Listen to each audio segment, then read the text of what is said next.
The sound of a diamond hitting concrete is distinct. It's a sharp, expensive ping that echoes. But this time, there was nothing. Just a sensory void where the sound should have been. I watched Amelia's hand freeze in midair, her fingers splayed, the engagement ring gone. Outside, the storm hammered against the gallery's floor-to-ceiling glass, sealing us in a gray, weeping cage. She wasn't breathing. I was. In fact, I felt a strange, precise calm settle over me. The doors were locked, the rain was relentless, and she wasn't going anywhere until we found it. My gallery is designed for silence. It is a space of cold concrete, high-contrast track lighting, and the specific, expensive scent of restraint. It demands composure. But Amelia was a chaotic element, a fracture in the curated stillness. She was on her hands and knees, her silk evening gown pooling around her like spilled ink, her movements frantic and jagged. She was destroying the aesthetic, and I couldn't look away. "It has to be here," she whispered, her voice cracking. It wasn't the panic of losing an object. It was the panic of losing a safety net. I stood by the reception desk, leaning back against the marble, watching her unravel. There is a specific kind of beauty in desperation, a raw, unfiltered honesty that you rarely see in polite society. Amelia, usually so poised at these events, so perfectly displayed on her fiancé's arm, was now stripped down to pure instinct. I pushed off the desk. The sound of my heels on the polished concrete was deliberate, a steady metronome against her erratic rhythm. Authority is a posture, and I assumed it easily. "Stop," I said. My voice was low, but it cut through the room like a knife. She froze, looking up at me. Her hair had escaped its pins, falling in wild, dark waves around her face. Her chest was heaving. "You're not looking," I told her, walking closer. "You're panicking. Panic makes you blind." "I can't find it," she choked out. "I took it off to wash my hands in the restroom, but I thought I put it back on, and then I was waving to someone, and now it's gone," I finished for her. I reached down, offering a hand. She hesitated, then took it. Her skin was ice cold, damp with sweat. I pulled her up, not gently, but firmly. The contact was brief, but it sent a jolt of static through me. "We will find it, but you need to breathe first. You are hyperventilating in a room full of $1,000,000 sculptures. If you faint, you might knock over the Giacometti, and that would be significantly more expensive than a ring." She let out a wet, shaky laugh. It was a terrible sound. "Right. The art. The art is fine. You are not." I stepped closer, entering her personal space. I could smell her perfume, something floral, terrified, and expensive. "Look at me." She met my gaze. Her eyes were wide, hazel, and swimming with tears she refused to shed. I saw the calculation happening behind them. She was assessing me, wondering why the gallery owner was staring at her with such intensity. She was looking for judgment. Instead, she found focus. "We grid the floor," I commanded. "We start at the restroom and work our way out. Systematically." We moved to the main exhibition floor. The space was vast, shadows stretching long and thin between the pools of light. Amelia dropped to her knees again, crawling along the baseboards. I watched the line of her back, the way her dress strained across her shoulders as she reached under a display plinth. It was an incredibly vulnerable position. She had abandoned her dignity to find a piece of metal that bound her to another man. I felt a precise, sudden urge to steady her. Not just to help her find the ring, but to put my hands on her shoulders and stop the shaking. To anchor her. "It's not here," she said, her voice rising in pitch. She sat back on her heels, looking up at the ceiling as if pleading with a god she didn't believe in. The track lights caught the moisture on her cheeks, turning her into a tragic, beautiful installation. "Then we go deeper," I said. Just then, the overhead lights flickered. The storm outside roared, a sudden, violent gust slamming rain against the glass. The gallery plunged into semi-darkness, leaving us illuminated only by the emergency floods. The mood shifted instantly. The frantic energy vanished, replaced by a sudden, enclosed intimacy. The world outside had disappeared. It was just the concrete, the shadows, and us. "Come with me," I said, the command soft but non-negotiable. "If it's not on the floor, it's in the staging area. You walked through there to get to the terrace." I led her away from the polished concrete of the main gallery and into the storage room. This is the subconscious of the building, a space I usually keep hidden. While the front is all glass and light, the back is narrow, dim, and smells of turpentine, old canvas, and the dry, dusty scent of secrets. The emergency lighting didn't reach back here fully. It just cast long, skeletal shadows that stretched across the crates. "It's so tight," Amelia whispered, stopping at the head of the first aisle. "It's efficient," I corrected. "Space is a premium in the city." We had to move single file. The aisles are lined with crated sculptures and stacked frames, leaving a path barely wide enough for one person, let alone two. I went first, but the search required us to check the lower shelves. I stopped, turning back to face her. The aisle was too narrow for us to pass without contact. "I need to check that bottom rack," I said, gesturing behind her. "I have to slide past you." She nodded, pressing her back against a tall wooden crate, trying to make herself small. It was a futile effort. As I moved, my body brushed against hers. It was a slow, inevitable friction. The silk of her dress against the wool of my trousers, the warmth of her hip grazing mine, the sudden, sharp intake of her breath near my ear. The air in the narrow gap charged instantly, thick with a proximity that felt dangerous.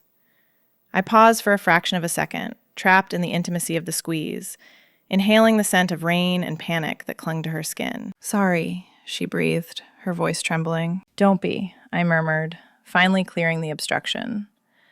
I didn't look back immediately. I needed a moment to recalibrate. Amelia was already moving again, dropping to her knees to peer under a workbench. In the process, her hem caught on the rough, splintered edge of a packing crate. There was a sickening rip, the sound of expensive fabric surrendering to reality. She pulled away, leaving a jagged strip of silk hanging from the wood. The pristine, curated image of the perfect fiancé was fracturing right in front of me, visually disintegrating into dust and torn threads. She didn't even notice. She was too busy scanning the floor. I watched her, but I wasn't looking for the ring. I was distracted by the curve of her neck as she bent forward, the way the damp hair exposed the vulnerable vertebrae of her spine. It was a beautiful, elegant line that demanded to be touched. I felt a possessive irritation, not at her, but at the object she was so desperate to find. I watched her silhouette in the gloom, the way she sat back on her heels, surrounded by shadows, hesitating over the empty floor. She reached blindly behind a frame, then jerked her hand back with a sharp hiss. "I cut myself," she whispered. I moved instantly. The philosophical distance vanished, replaced by immediate, tactile necessity. I crouched beside her, taking her hand in mine. A single drop of bright red blood welled up on her index finger, stark against the dust and the pale skin. The sight shifted the dynamic in the room from a frantic search to something slower, more deliberate. I wasn't just a gallery owner anymore. I was the one holding her hurt. "Let me see," I said, my thumb brushing her wrist, feeling the racing pulse beneath the skin. The search was over. The dress was ruined, the room was too dark, and she was bleeding. "We're done down here." "The dress is a casualty," I stated, examining the jagged tear and the smudge of crate dust that had turned the champagne silk into something gray and defeated. "But the stain doesn't have to be permanent." Amelia looked down at herself, still clutching her bleeding finger. "I can't go back to the hotel like this. If I walk into the lobby looking like I've been in a street fight, the rumors will start before I even reach the elevator." "Then we clean it," I said. "But not here." "You have a loft upstairs," she countered, her memory sharp despite the panic. "You must have a machine." "It's broken," I lied. The lie came easily, smooth and practiced. "The drum is misaligned. I'm waiting on a part from Milan." It was a necessary fiction. I didn't want to take her upstairs yet. The loft was too personal, too final. I wanted to extend this strange, suspended state of emergency. I wanted to take her out of the gallery, away from the context of her fiancé's expectations, and into the neutral, anonymous ground of the city night. "There is a 24-hour place 2 blocks over," I said, grabbing my heavy trench coat from the hook by the door. "Run." We sprinted.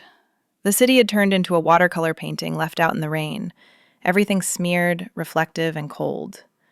The downpour was aggressive, soaking us in seconds, but there was a thrill to it.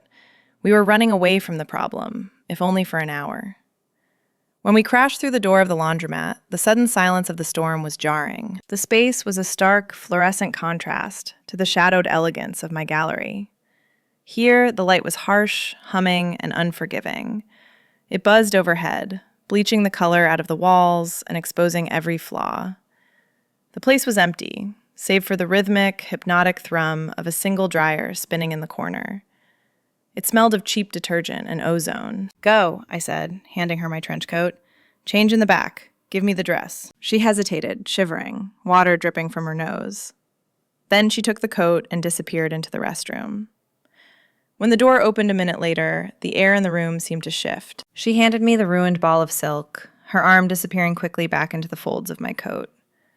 I threw the dress into a front loader, set the cycle to delicate, and watched the water rush in. Then I turned around. Amelia had climbed onto one of the folding tables. My coat swallowed her. It was cut for my height, my shoulders, so on her it looked like armor. The sleeves hung past her fingertips. The collar framed her face in dark wool. But what arrested my attention were her legs. The coat ended mid-thigh, leaving her legs bare, pale, and impossibly long against the scuffed linoleum floor. She had kicked off her heels. There is a specific, piercing vulnerability in seeing a woman in an oversized coat and nothing else. It implies a morning after, or a disaster. Tonight, it was both. I leaned back against a washing machine, crossing my arms. The vibration of the spin cycle hummed against my spine, a mechanical heartbeat filling the silence. "You're staring," she said, her voice barely audible over the slosh of water. "I'm observing," I corrected. "It's different." "What is?" "You," I said. "In the gallery, you were a projection. Perfect hair, perfect dress, perfect accessory for a man who isn't here. But under these lights, in that coat..." I tilted my head, studying the way she pulled the lapels tighter across her chest.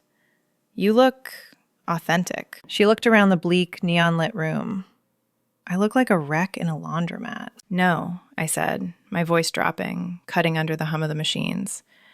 "You look like someone who survived the storm. The gallery lighting is designed to sell fantasies, Amelia. This light just shows the truth. And frankly, the truth is more compelling." She held my gaze, unflinching. The harsh light caught the flush rising in her cheeks. She was wearing my coat, wrapped in my scent, sitting in a room that felt entirely removed from the rest of the world. The rhythmic thrum of the washers created a private sound bubble, sealing us in. "You have a strange way of giving compliments," she murmured, a small, tentative smile touching her lips. "I don't give compliments," I said, pushing off the machine as the buzzer signaled the end of the cycle. "I give assessments." I pulled the warm, damp silk from the machine. The stain was gone, but the tear remained. The tension, however, hadn't washed away.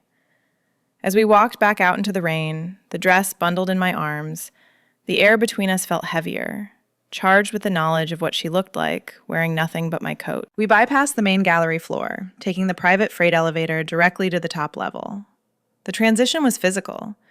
We left the damp, cold reality of the street and the harsh, exposing fluorescence of the laundromat behind, ascending into something entirely different. When the heavy steel doors slid open, the atmosphere shifted instantly. My loft is the antithesis of the concrete box below. Where the gallery is cold, hard, and public, this space is warm, soft, and aggressively private. I keyed the lighting panel, and the room flooded with a low amber glow. It's a space of rich textures, floor-to-ceiling bookshelves that dampen the sound, reclaimed wood that holds the heat, and the lingering, dark scent of espresso beans and old paper. It smells like safety. Amelia stepped out of the elevator and stopped. She was still shivering, the tremors vibrating through the oversized wool of my trench coat. She looked small against the vastness of the loft, a singular, chaotic element in a room designed for order. "I didn't know this was up here," she whispered, her voice absorbing into the acoustic warmth of the room. "It's designed not to be known," I replied, locking the elevator. The sound of the bolt sliding home was heavy and final. We were sealed in. "You're freezing," I noted, the observation clinical, but the intent protective. "Stay there." I moved to the kitchen island, a slab of dark volcanic stone that anchored the room. I didn't ask what she wanted. I knew what she needed. I pulled a bottle of heavy, complex red wine from the rack, a vintage that tasted like smoke and dark cherries, and poured 2 generous glasses. The liquid looked almost black in the dim light. I grabbed a thick, plush towel from the linen closet, the cotton warm and dry. When I returned to her, she hadn't moved. She was staring at the rain streaking the skylights, hugging the coat tighter. "Here," I said, handing her the towel first. She took it, her fingers brushing mine, cold against warm. She began to dry her hair, rubbing the towel vigorously over her head. I watched, transfixed. It was such a mundane domestic action, but seeing it here, in my space, felt illicit. Water droplets flew from the ends of her dark hair, hitting the polished floorboards. I watched them land, dark little stars on the wood, and felt a sudden, sharp urge to catch them. It was a possessive instinct, precise and overwhelming. I wanted to catch the water because it had touched her. I wanted to be the only thing that absorbed her mess. "And this," I said, trading the towel for the wine glass. She took a sip, her eyes closing as the warmth hit her chest. "Oh, that helps." "Come sit," I directed. "The floor is hard, and you've been standing on adrenaline for 3 hours." I led her to the sofa. It's a massive piece, upholstered in deep midnight velvet, low to the ground and dangerously comfortable. We sat. I took the far end, she took the corner nearest the window. There were 2 feet of dark velvet between us, a demilitarized zone of fabric, but the air in the gap was charged, heavy with static. She curled her legs up under the coat, the bare skin of her knees gleaming in the amber light. She looked softer now, the frantic edge of the panic dulled by the wine and the warmth. But her eyes were still haunted, flicking to her bare ring finger every few seconds. "Stop looking at it," I said softly, swirling the wine in my glass. "I can't," she admitted, staring into the red depths of her drink. "It feels light. My hand feels wrong, like I've lost a limb." "It's 3 grams of platinum, Amelia," I challenged, turning my body to face her. "Does the promise disappear if the object is gone?" She looked up at me then, startled. "It's not that simple," she deflected. "Isn't it?" I pressed, my voice low. "If the ring is the only thing holding the weight of the promise, then you were just wearing a very expensive handcuff." She flinched, but she didn't look away. She held my gaze, her hazel eyes searching mine for judgment and finding only curiosity. She took a long drink of wine, the glass trembling slightly against her lip. Then she lowered it, her expression shifting from panic to a sudden, unflinching honesty. "It was heavy," she confessed, the words barely a whisper. "I didn't realize how heavy it was until it was gone. I've been terrified all night because I lost it. But when I first looked down and saw my hand was empty, for a split second, before the fear kicked in," she trailed off, biting her lip, "I felt like I could breathe." The admission hung in the air between us, raw and dangerous. She had just handed me the truth of her engagement, wrapped in guilt. "Weight is relative," I murmured, leaning back into the velvet, keeping my eyes locked on hers. "Sometimes we don't know what we're carrying until we put it down." She nodded slowly, the fight draining out of her. We sat in the silence, the tension shifting from the missing ring to the person sitting 2 feet away. And then, quite suddenly, the drumming on the skylights stopped. The storm had broken. The sudden stillness was absolute, demanding to be filled. "The air in here is too heavy," I said, standing up. The confession regarding the weight of the ring had sucked the oxygen out of the room, leaving us in a vacuum of uncomfortable truth. "We need to breathe." "Where?" Amelia asked, looking up from the velvet sofa, her eyes wide and rimmed with exhaustion. "Up." I led her to the iron spiral staircase in the far corner of the loft. It's an industrial relic I kept during the renovation, cold metal that rings softly underfoot. I climbed first, listening to the hesitation in her steps behind me, the soft thud, thud of her bare feet following my lead. I pushed open the heavy hatch at the top, and the night air rushed in, crisp, wet, and smelling of ozone and wet pavement. We stepped out onto the private roof terrace. The storm had passed, but it had left the city transformed. Below us, the streets were glistening, slick black ribbons reflecting the neon signs and streetlights in distorted, shimmering pools. Steam rose from the vents of the buildings around us, curling white against a sky that was a bruised, deep purple. It was a violent, beautiful view, the kind that makes you feel small and infinite at the same time. Amelia walked to the parapet, gripping the cold stone edge with her hands. The wind was biting up here, cutting through the damp wool of the trench coat she was still wearing. She shivered, a visible tremor that ran through her shoulders, but she didn't step back. She leaned into it, closing her eyes and inhaling the sharp air as if it were a drug. I moved to stand beside her. I didn't touch her, but I stood close enough to block the wind, angling my body to create a shelter. She was trembling, a vibration I could feel without touching her. "You didn't just lose it," I said. My voice was low, carried away by the wind, but I knew she heard me. It wasn't a question. It was an observation, derived from the data points of the evening.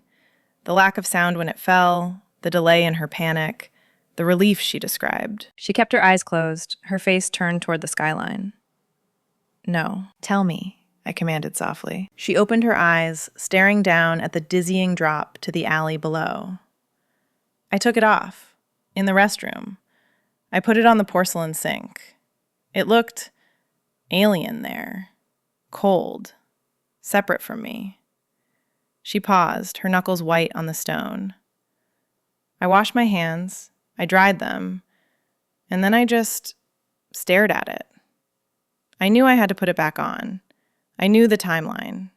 I knew he was waiting. "But you didn't," I murmured. "I walked out," she confessed, the words tumbling out now, carried on the wind. I told myself I forgot. I told myself it was an accident. But for those 5 minutes on the terrace, before I realized it was gone, I felt light. I felt like I could float off this roof. She turned to face me then, the raw honesty in her expression eroding the last of her social defenses. I didn't lose it, did I? I abandoned it. I turned fully toward her, closing the remaining distance until we were sharing the same breath. The tension between us shifted from intellectual curiosity to something visceral. The air crackled, thick with static electricity. I could feel the texture of her hesitation. It was a vibration in the air, a magnetic pull that demanded contact. "You didn't abandon it," I corrected, my voice dropping to a register that was barely a whisper. "You escaped it." The wind whipped a loose strand across her face, sticking to a cheek. I reached out. My movement was slow, deliberate, a telegraphed intention. I brushed the hair back, my fingers lingering on the line of her jaw. Her skin was cold from the wind, but beneath it, I could feel the heat of her blood, the pulse hammering a frantic rhythm against my fingertips. She didn't pull away. She leaned into the touch, her eyes searching mine, her lips parting slightly. It was a moment of absolute, terrifying clarity. We were standing on a precipice, high above the city, and the only thing anchoring her wasn't a diamond engagement ring. It was my hand on her face. "You're freezing," I whispered, though I made no move to stop touching her. "I don't feel cold," she replied, her gaze dropping to my mouth before snapping back up to my eyes. The look was unflinching, desperate, and undeniably hungry. But the wind gusted harder, a brutal reminder of the physical world. She shivered violently against my hand, the cold finally piercing the adrenaline. "Come," I said, reluctantly breaking the contact. My hand felt cold the moment it left her skin. "Before you turn blue." I turned back to the hatch, but the dynamic had fundamentally fractured. We weren't just gallery owner and guest anymore. We were conspirators. She had confessed her sin, and instead of absolving her, I had validated it. As we descended the spiral stairs back into the warmth, the silence wasn't empty. It was charged with the memory of how she had leaned into my hand, and the dangerous realization that she preferred my touch to the weight of her ring. We descended the spiral stairs in silence, the metal ringing softly under our bare feet, marking the transition back to the enclosed reality of the loft. The adrenaline of the rooftop confession began to curdle into a heavy, leaden exhaustion the moment the warm air hit us. I glanced at the digital display on the oven panel. It was 2:14 a.m. The night had been a marathon of panic and rain, and now, finally, the momentum had run out. "We're done," I stated, locking the hatch behind us. "The ring isn't going to appear tonight, and you are swaying on your feet." Amelia stood in the center of the room, still wrapped in my trench coat, looking lost. The wine and the wind had stripped her of her earlier frantic energy, leaving her hollowed out and visibly tired. She looked around the open concept space, her eyes landing on the furniture with a new, practical desperation. "I can sleep on the sofa," she offered, her voice thick with fatigue. She gestured to the midnight velvet landscape we had just vacated. "It looks comfortable enough." "Absolutely not," I countered, moving to the kitchen to dump the rest of the wine down the sink. "That sofa is Italian. It is designed for aesthetics and posture, not for REM cycles. I don't treat guests like collateral damage, Amelia. You aren't sleeping on a piece of furniture that costs more than a mid-sized sedan just to wake up with a spinal alignment issue. She blinked, too tired to argue with the logic of luxury. Then where? I turned to face the bedroom area. My loft is a true industrial open plan. There are no walls separating the sleeping quarters, only a strategic shift in floor level. The bed sits on a raised dais of reclaimed oak, a massive, low-profile platform dressed in charcoal linen. It dominates the space, a dark altar to rest. There is one bed, I said, leaning against the counter, crossing my arms. But it is a California king. Statistically speaking, it has the square footage of a small European country. She looked at the bed, then back at me. A flush that had nothing to do with the wind rose on her neck. The intimacy of the proposition was obvious, hovering in the air between us like smoke. Sharing a bed is a distinct threshold. It dismantles the social contract of host and guest and replaces it with something far more primal. We establish a rule, I continued, my voice cool, professional, creating a verbal shield for us both. The coastline rule. I take the East Coast, you take the West. The middle is open water. We stay on our respective shores. You won't even know I'm there. It was a lie, of course. I would know she was there if she was in the next building, let alone 3 feet away on the same mattress. But she nodded, accepting the fiction because she had no other choice. Okay, she whispered. Coastlines. I killed the lights. The amber glow collapsed, swallowed by the sudden rush of shadows. But the room wasn't pitch black. The floor-to-ceiling windows, still lashed by the weeping city outside, let in a diffuse, steely blue light. It turned the loft into a monochrome photograph, all sharp angles and soft grays. We approached the bed like two soldiers negotiating a ceasefire. I removed my trousers, folding them precisely over the back of a chair, leaving me in a silk camisole and briefs. I didn't look at her. I heard the rustle of the trench coat sliding off, the soft sound of fabric settling on the floor, but I kept my eyes trained on the linen. I climbed in, sticking rigidly to my edge. The mattress was high-density memory foam, designed to absorb motion, but I felt the shift when she climbed in. The bed, despite my claims of its vastness, suddenly felt incredibly finite. The air in the room seemed to thicken, pressurized by our proximity. "Good night, Amelia," I said into the dark, staring up at the exposed ductwork. "Good night," she murmured. The quiet returned, heavy and alive. I lay perfectly still, my arms at my sides, forcing my breathing into a slow, rhythmic cadence. But my senses were rioting. I was hyper-aware of everything. I could smell her, the rain that had soaked into her skin, the lingering floral notes of her perfume, and beneath that, the warm, biological scent of a woman who had spent the night in a state of high anxiety. It mixed with the crisp scent of my own detergent on the sheets, creating a new, heady atmosphere that filled my lungs with every inhale. I could feel her presence. It drifted across the open water of the mattress, a proximity that mocked my coastline rule. It was maddening. I wanted to reach out. The impulse was a physical ache in my palms. I wanted to slide my hand across the cool linen until I found that warmth. I wanted to know if she was asleep, or if she was lying there staring at the ceiling too, thinking about the hand that had just cupped her face on the roof. She wasn't asleep. The bed shifted. A minute later, it shifted again. The sound of the linen rustling was amplified in the quiet, sounding like thunder. She turned over, then back. She was vibrating with a restless energy that traveled through the mattress and straight into my spine. "You're thinking so loud I can't hear the rain," I whispered, unable to maintain the silence any longer. The rustling stopped instantly. The room held its breath. "I can't turn it off," she confessed, her voice coming from the dark, stripped of all pretense.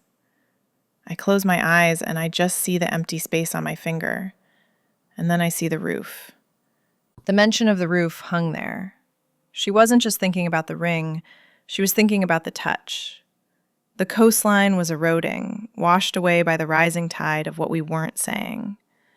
The distance between us was physical, yes, but emotionally, we were already tangled. 3 a.m. is a specific kind of country. It has its own laws, its own gravity, and its own brutal, stripped-down honesty. The rain had settled into a monotonous, weeping rhythm against the glass. No longer a storm, but a persistent, soaking reality that enclosed the loft in a wall of water. I hadn't slept. I was lying perfectly still, eyes adjusted to the gloom, watching the way the city lights filtered through the rain on the window, casting rippling, bruised blue shadows across the ceiling. It looked like we were underwater, suspended in a deep, pressurized silence. Beside me, the coastline I had established was holding, but the atmosphere was eroding. Amelia was no longer thrashing, but the tension radiating from her was a physical presence, a warm front colliding with my cool restraint. "I don't think I want to find it," she whispered. The words were barely audible, breathed directly into the pillow, but they hit the air with the force of a gunshot. I didn't move immediately. I let the confession hang there, expanding in the dark. "The ring?" I asked, keeping my voice flat, neutral. "The life," she corrected. Her voice was rough, void of the social polish she'd tried to maintain all evening. "The ring is just the admission ticket. If I don't find it, maybe I don't have to go in." I turned my head on the pillow. All I could see was the dark shape of her, a mound of duvet, and the pale blur of her face turned away from me. "You're talking about the marriage." "I'm talking about the performance," she murmured. She shifted, the linen rustling loudly in the quiet room. "I'm so tired of the performance. I'm tired of being the correct height, the correct weight, the correct accessory for a man who checks his watch when I'm talking. Tonight, in the laundromat, in that coat, it was the first time in months I didn't feel like I was holding my breath." "That's because you weren't on display," I said. "You were just existing." "Is that what this is?" she asked, her voice trembling slightly. "Existing?" "It's a start." I shifted my body. The movement was instinctive, a gravitational pull I couldn't resist. I turned onto my side, facing her fully. The darkness acts as a confessional shield. It strips away the need for eye contact, for posturing. You can say things to a profile in the dark that you can't say to a face in the light. She sensed the movement and turned to face me. Suddenly, the vast expanse of the California King vanished. We were facing each other in the blue-lit dark, the distance between our faces less than a foot. I could see the glint of her eyes, searching mine, wet and wide. The proximity was overwhelming. The scent of her warm skin, my soap, and the faint metallic tang of the night filled my lungs. "You aren't a prop, Amelia," I whispered. "You have teeth. I saw them tonight. You just forgot how to bite." She let out a shaky breath, a sound that was half laugh, half sob. "I don't feel like I have teeth. I feel like I'm dissolving." "You're not dissolving," I countered. "You're shedding. There's a difference." I moved my hand. It was a slow, deliberate violation of the treaty line. I slid my palm across the cool sheet until it rested on the pillow between us, inches from her face. I didn't touch her. I just let my hand rest there, palm open, a silent offering in the neutral ground. "You survived the storm," I murmured. "You ruined a dress, you bled, and you're still here. That isn't weakness, that's resilience. And frankly, it's the most attractive thing I've seen in my gallery in years." The compliment hung in the charged air, heavier than the rain. I saw her gaze drop to my hand, then back to my eyes. The space between my fingers and her cheek was electric, humming with potential energy. She moved. She didn't pull away, and she didn't speak. Instead, she slid her hand out from under the duvet. Her fingers were warm, hesitant. She reached out and covered my hand with hers. The contact was a shock. Heat against cool, soft skin against my palm. She interlaced her fingers with mine, gripping tight, anchoring herself to me in the dark. It wasn't a sexual touch, not explicitly. It was desperate. It was the grip of someone drowning finding a raft. But as her thumb brushed the sensitive skin of my wrist, feeling the pulse that hammered there, the intimacy of it spiked, hot and undeniable. "Thank you," she breathed. "Sleep," I ordered softly, though my voice lacked its usual command. "Okay," she whispered. She didn't let go. She adjusted her pillow, settling down, but kept her hand locked in mine, bridging the gap between our bodies. We lay there, connected by that single point of contact, the heat traveling up my arm and settling deep in my chest. I watched her breathing slow, watched the tension drain from her frame, as exhaustion finally pulled her under. I stayed awake for a long time, listening to the rain, feeling the electric weight of her trust, knowing that come morning, the logic of the daylight would change everything. But for now, in the dark, she was holding my hand, and the ring was still lost. Sunlight hit the loft like a revelation. It wasn't the gray, filtered light of the storm anymore, nor the blue, bruised shadows of the night. It was sharp, unapologetic morning gold that sliced through the floor-to-ceiling windows, illuminating the dust motes dancing in the still air. I woke up to the silence of it. The rain had finally stopped, leaving the city outside scrubbed clean and glistening. But the real revelation wasn't the weather. It was the geography of the bed. The coastline rule had been utterly dismantled. Sometime in the gray hours of the morning, the open water between us had evaporated. We had gravitated toward the center, drawn together by the cold or the subconscious need for an anchor. I was lying on my side, and Amelia was curled against me, her back pressed to my chest, fitting into the curve of my body as if she had been designed for that specific negative space. My arm was draped over her waist, my hand resting flat against her stomach, rising and falling with her breath. Her head was tucked under my chin, her hair smelling of my pillow and her own warm, sleep-heavy skin. It was a terrifyingly natural configuration.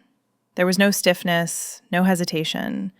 We were a tangle of limbs and linen, a singular domestic knot in the center of the vast charcoal bed. I lay there for a long time, listening to the steady rhythm of her heart against my forearm, feeling the heat radiating from her. I knew I should move. I knew I should retreat to my East Coast and reestablish the professional boundaries that had eroded in the night. But the sun was warm, and the weight of her was grounding in a way I hadn't expected. I tightened my arm around her, just for a second, a selfish, possessive squeeze, before the logic of the day finally kicked in. I pulled away slowly, untangling our legs with surgical care. She stirred, making a soft, protesting sound in her throat, and rolled onto her back, shielding her eyes from the sun with her arm. "Coffee," I whispered, sliding out of bed and grabbing a silk robe from the chair. "Don't move until there is caffeine." I moved to the kitchen, the routine grounding me. The mechanical whir of the grinder, the heavy tamp of the portafilter against the counter, the hiss of steam. These were familiar sounds, the soundtrack of my solitary life. But today, they felt different. They felt like a performance for an audience of one. I poured 2 cups. When I turned around, Amelia was sitting up. She had found the white dress shirt I'd left on the chair, the one I usually wear for gallery openings, and pulled it on. It was massive on her. The shoulder seams hung halfway down her biceps, and the hem hit her mid-thigh, curved and crisp. She looked ridiculous and entirely perfect. She looked like she had been waking up in my bed and wearing my clothes for years. "You know how to operate a La Marzocco," she observed, her voice husky with sleep, watching me cross the room. "I know how to extract precision from chaos," I corrected, sliding a mug across the volcanic stone island toward her. "Drink. You look like a tragic French film star." She took the mug, wrapping both hands around it, inhaling the steam. "I feel like a tragic French film star.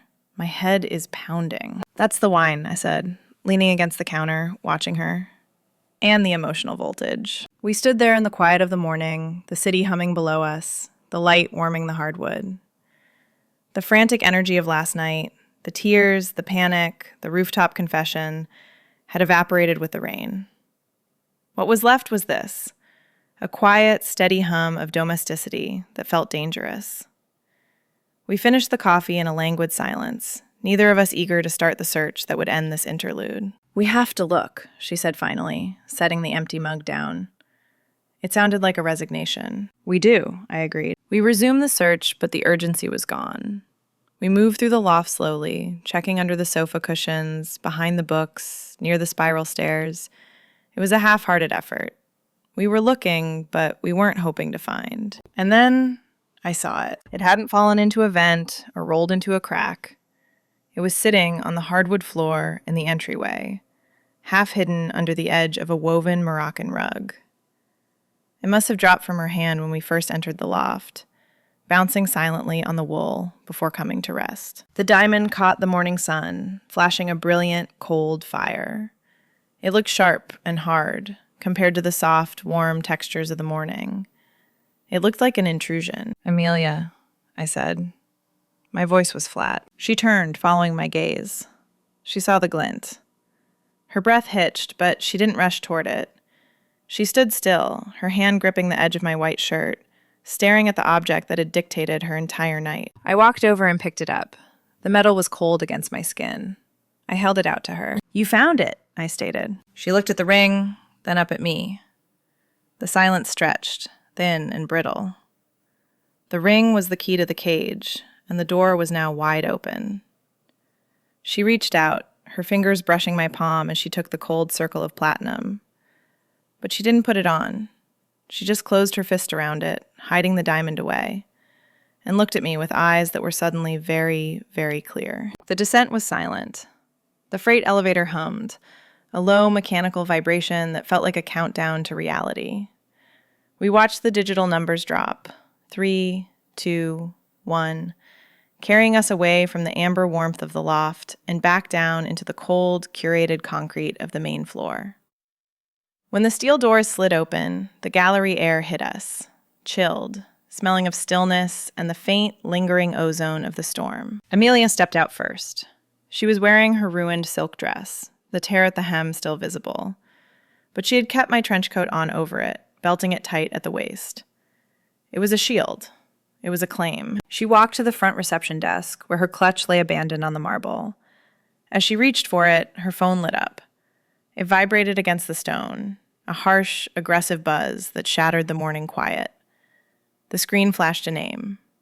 David. She froze. Her hand hovered over the device, her knuckles pale. The buzzing continued, persistent and demanding. It was the sound of expectations, of timelines, of the carefully constructed life she had been so desperate to escape the night before. It was the sound of the performance demanding its lead actress back. I didn't move to turn it off. I leaned against a bronze sculpture near the door, crossing my arms over my chest, watching her. This was the variable I couldn't control. This was the choice. "He's calling," I observed, my voice echoing slightly in the vast, empty room. "I know," she whispered. She didn't pick it up.